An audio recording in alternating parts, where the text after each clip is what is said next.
Do you think you know why you forget your dreams? Of course you do. It's happened hundreds of times already.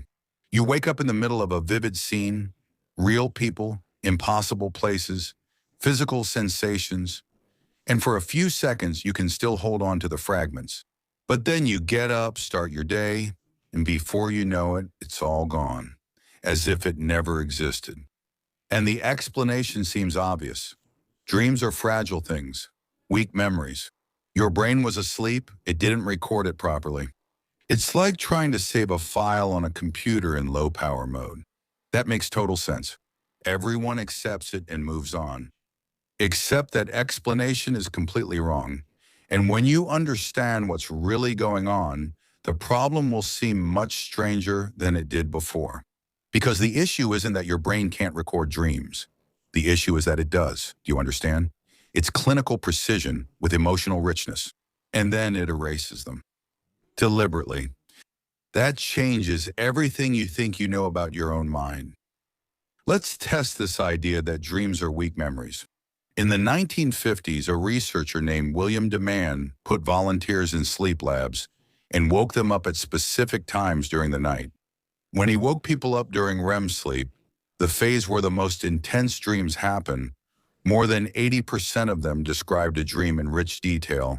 Personagens, diálogos. The texture of a place that doesn't exist, the sensation of falling, the exact voice of a person who died years ago. 80%. This is not a weak memory. This is a memory system working at full capacity. So, DeMann waited. He let people sleep normally, wake up on their own without interruption. He then interviewed them about their dreams. What did he do? Less than 5% remembered anything. 5%. The same brain, the same dream, the same night. Woken at the right moment, vivid recall in 80% of cases. Awakened a few minutes later, practically zero. This isn't a storage failure. Something is actively affecting those memories. Something is making what was clearly there disappear. The question isn't why you can't remember. The question is what exactly is stopping you from remembering. The next explanation seems obvious. The transition from sleep. When you wake up, your brain changes state, and in that change, memories are lost. It's like rebooting an operating system.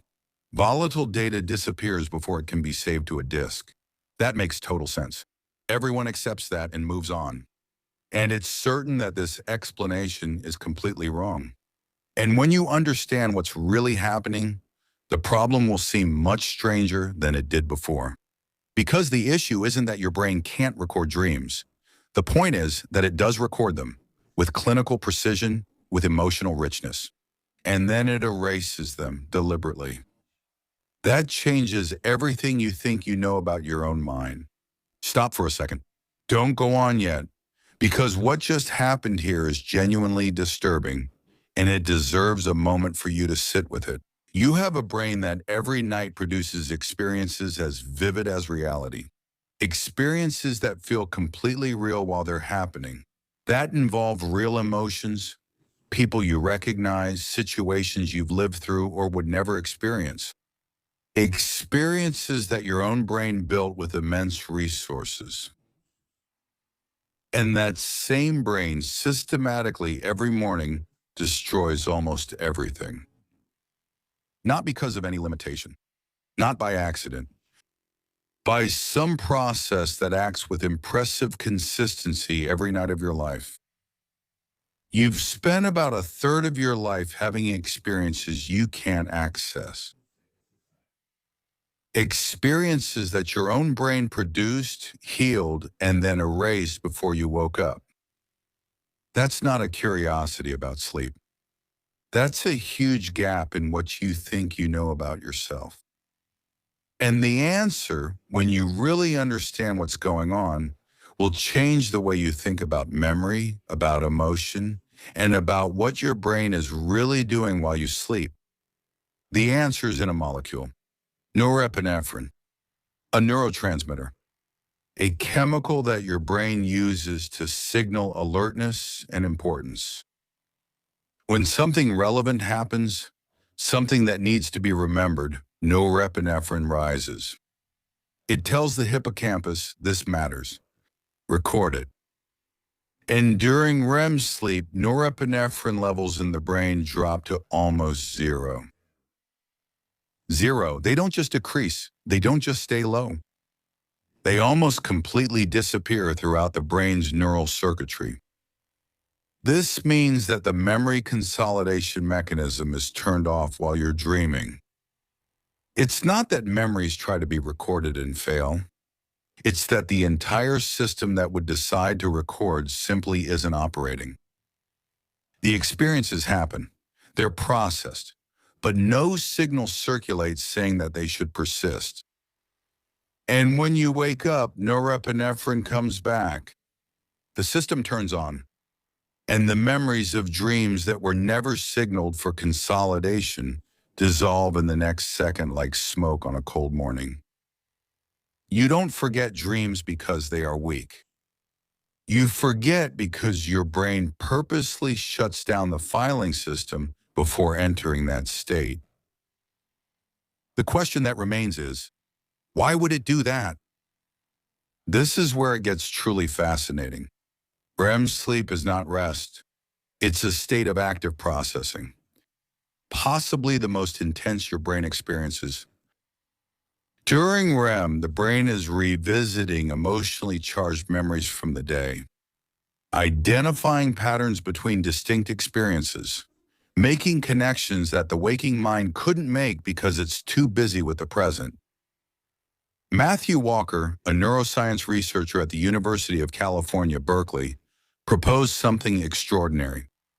The absence of norepinephrine during REM is not a flaw in the system. It's the most important feature of the system.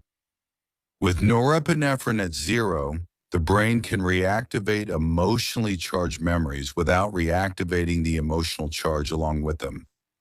You relive the experience without being consumed by it again. This allows you to process, integrate, and draw lessons without being traumatized repeatedly by the same event. It is, in practice, a therapy session that you don't remember had. And forgetting can be an essential part of the mechanism. If you remembered everything your brain processes and simulates during REM, you could confuse those processed fragments with real memories.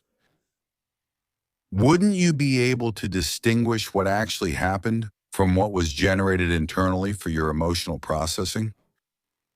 Does the architecture of forgetting exist? Possibly to protect the architecture of reality. Think about what that means.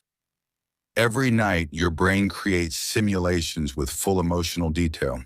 It uses these simulations to calibrate how you will respond to the world the next day. And then it erases the simulations before returning you to a waking state. Like a surgeon who operates, removes the instruments, closes up, and gives you back without you needing to know what was done. You wake up with the result of work you have no access to review. Now take that one step further. The same norepinephrine system that decides what you remember from your dreams is active all day long. It is constantly evaluating what is important enough to be sent to long-term memory. What becomes a story? What stays? What disappears? What do you call you? Your narrative? Your identity? The sequence of memories that forms your perception of who you are is the product of a filter that never stops and that you never consciously control. There were versions of yourself that existed for hours every night. That thought felt fear, love, anger, joy. That met people and made decisions inside simulations that your own brain built. Those versions were erased before breakfast. Not because they weren't real at the moment they happened, but because the filter decided they shouldn't persist in the official version of you.